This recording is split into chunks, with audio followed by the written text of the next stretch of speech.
Hi, everybody. Welcome back to Old Time Rock and Roll. I'm your host, David Tear. Where today's December 31st, New Year's Eve, 2023.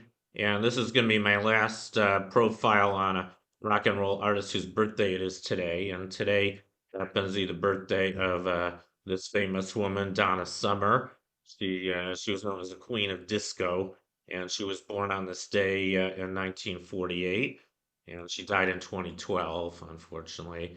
But she got her start in the late 60s with a kind of a psychedelic band called the Crow, and then she moved to Germany for a few years after that. She actually starred in the rock musical Hair in Germany when she was there. And then she came back to New York City in the mid 70s, I think 76. And that's when she started recording disco. And her first uh, her first big album and big hit was called Love to Love You Baby. This came out in 1975. And this had the title track Love to Love You Baby. And then in 77, she had an album called I Remember Yesterday, which had the hit song I Feel Love. And in 78, she was in a movie called Thank God It's Friday. And she had the hit single Last Dance from that movie.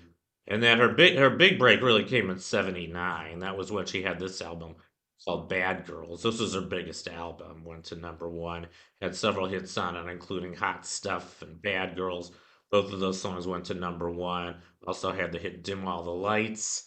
And then I guess that was pretty much her disco career, but she was a huge disco artist. I think she was about as popular as the Bee Gees. Disco was really big in the late 70s, but by the end of the 70s, it kind of lost favor. And her next big album was called The Wanderer. This had the hit The Wanderer. And this was a departure from her disco from before. This was actually kind of a new wave song. I like this song.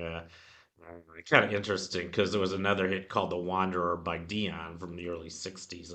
Kind of a pretty male chauvinist song by today's standards. He's talking about how he's wandering through the streets and picking up girls everywhere he goes and leaving them. And I guess here it's a woman singing another song called "The Wanderer," and I guess maybe it's sort of like her response to that, like she's this carefree wandering female. Kind of an interesting song. I like it. But anyway, she had a few other hit albums after that. She had in 1982 she had an album called "Love Is in Control," or no, the album is called Donna Summer, and the hit on it was called "Love Is in Control" or "Finger on the Trigger." And then her other big hit, her last big hit was called "She Works Hard for the Money." Was a title track off the album "She Works Hard for the Money." I remember the video for this song. It was a pretty amusing video. It was about a waitress who has a really rough life. She dreams of being a dancer, and her real life is really kind of a mess. But finally, she just lets go and starts dancing in the street, and they have a big scene of everybody dancing in the street, kind of like in the movie Fame. So I kind of like that video and that song. But anyway, that's my profile on Donna Summer. I hope you enjoyed it. And Happy New Year, everybody! And I'll see you. I'll see you next year.